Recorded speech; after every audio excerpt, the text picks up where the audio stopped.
उम्र है, उतना अनुभव है पत्रकारिता का इनके सर को जो आपके साथ में बैठे हुए हैं। तो कृपया करके शब्दों की मर्यादा का ध्यान रखिए।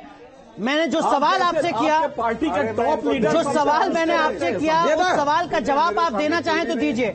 यादव मुख्यमंत्री मध्य प्रदेश में होगा तो कांग्रेस पार्टी की मुश्किलें नहीं बढ़ेंगी। वो कांग्रेस पार्टी जो जातिगत जनगणना का दावा कर रही थी। तुम अभी कांग्रेस पार्टी को हमसे कभी आके बैठ के समझ लेना क्या होती है। तुम्हारे टॉप लीडर सबसे सलाह लेते हैं। दीपक झा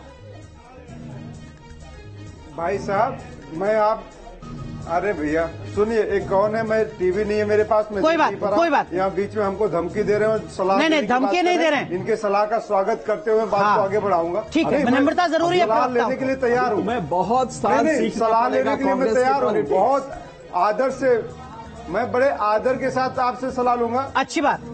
अरे भैया आप सीनियर पत्रकार हैं, बार बार लेकिन बीच में बोले तो अच्छा नहीं लगता। नहीं सवाल का जवाब। न मैं बोल पाऊंगा, ना एंकर महोदय बोल पाएंगे, न कोई। नहीं बिल्कुल नहीं, आपने विनम्रता दिखाई। सवाल का जवाब, जातिगत जनगणना का मुद्दा है कि भाजपा ने हमारे एंकर को कुछ कहना मुझे बर्दाश्त नहीं है। देखिए, जातिगत जनगणना का मुद्दा अभी भी है। ये कौन है भैया? कोई बात बर्दाश्त नहीं, चले जाइए उठ के चले। नहीं अरे दीपक झा प्लीज शब्दों की मर्यादा रखिए। यहाँ पे बैठ मैं आपके ऊपर कोई व्यक्तिगत टिप्पणी नहीं कर रहा हूँ। सीधा सवाल मैं पूछ रहा हूँ, थोड़ी परिपक्वता होनी चाहिए जब आप पैनलिस्ट के तौर पर बैठते हैं टेलीविजन पर। थोड़ी परिपक्वता दिखानी चाहिए, थोड़ी गंभीरता दिखानी चाहिए, शब्दों का चयन सोच समझकर बोलना चाहिए जब आप राष्ट्रीय स्तर पर बोलते हैं। एक ट्रेनिंग की जरूरत होती है प्रवक्ता को भी। अरे आपको नहीं दिख रहा है तो इसका मतलब ये नहीं है कि आप शब्दों की मर्यादा खो देंगे। दीपक झा, बहुत अदब के साथ आपसे कह रहा हूँ।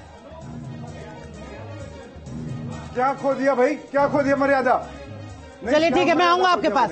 आप खुद एक बार जरा रिकॉल कीजिए आपने क्या कहा। बार बार बोले जा रहे हैं, तस्वीरें हम दिखा रहे हैं यहाँ पर। लेकिन राखी राठौर, ये जो जातिगत जनगणना का मुद्दा है, इस पर आपको लगता है कि बीजेपी ने एक अपर हैंड ले लिया?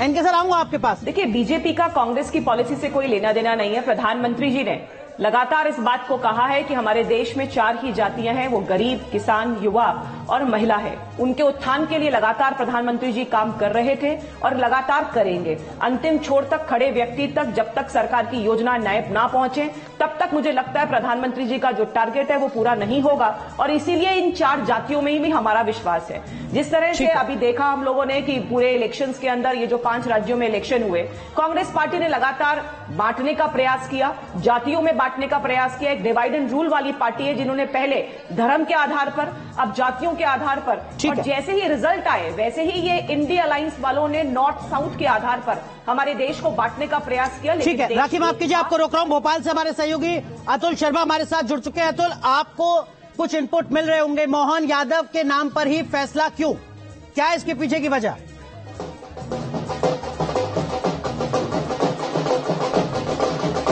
देखिए, इसके पीछे 2 बड़ी वजह मानी जा रही है। सबसे महत्वपूर्ण, जिस तरीके से मोहन यादव संघ के काफी करीबी माने जाते हैं और लंबे समय से संघ से उनका जुड़ाव रहा है और संघ की गुड लिस्ट में मोहन यादव का नाम हमेशा से रहा।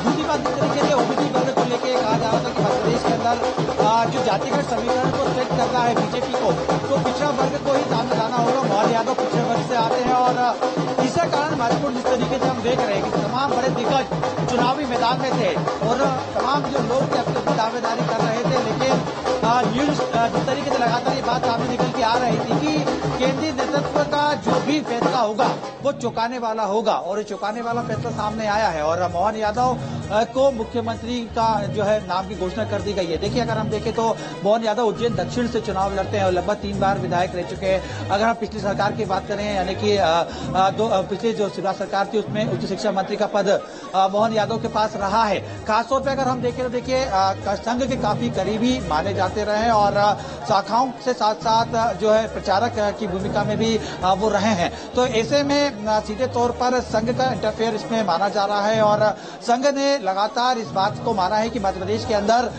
क्योंकि चूंकि संघ मध्य प्रदेश में सक्रिय हमेशा से रहा है। ठीक है, और लेकिन विकास जब उज्जैन की सियासत की बात होती है, आप तो लगातार बीजेपी को कवर करते रहे, तो नाम सामने आता था सत्यनारायण जटिया का, नाम सामने आता था चिंतामणि मालवीय का, भले ही वो सांसद रहे हों।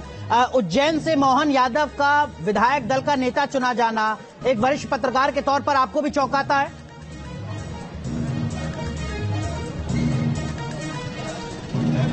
जी बिल्कुल 100% चौंकाता है कि जितने नामों पर हम लोग अटकलें लगा रहे थे या बीजेपी की तरफ से संकेत मिल रहे थे उससे बिल्कुल उलट है। कहां ज्योतिरादित्य सिंधिया, नरेंद्र सिंह तोमर, प्रहलाद सिंह पटेल, कैलाश विजयवर्गीय और अन्यों के नाम आ रहे थे, कोई इस तरफ सोच ही नहीं रहा था। लेकिन अब यहाँ जब नाम सामने आ गया है तो मुझे ऐसा समझ में आता है कि बेशक मुख्यमंत्री तो ये मध्य प्रदेश के होंगे, डॉक्टर मोहन यादव, लेकिन वो राजनीतिक तौर पर उत्तर प्रदेश और बिहार में पहले कहना चाह रहा था कि अगर हिंदी बेल्ट में अगर बात करें और ओबीसी का नाम ले तो ओबीसी का मतलब एक यादव हो जाता है। हालांकि शिवराज सिंह चौहान भी पिछड़ी जाति से थे, तो एक पिछड़ी जाति के व्यक्ति को हटा करके मोहन यादव को क्यों लाया गया? क्योंकि 2024 में ये नाम उत्तर प्रदेश और बिहार में भरपूर उपयोग में लाया जाएगा और बीजेपी की तरफ से कहा जाएगा कि देखो साहब, हमने एक यादव समाज के थोड़ा कम, माफ कीजिए आपको रोक रहा हूं। इसी सवाल के साथ दीपक झा के पास एक बार फिर।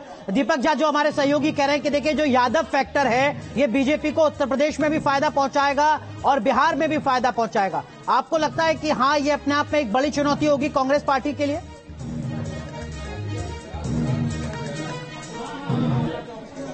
देखिए, कांग्रेस पार्टी हमेशा मुद्दों की राजनीति करती है। कांग्रेस पार्टी जनता की बात करती है।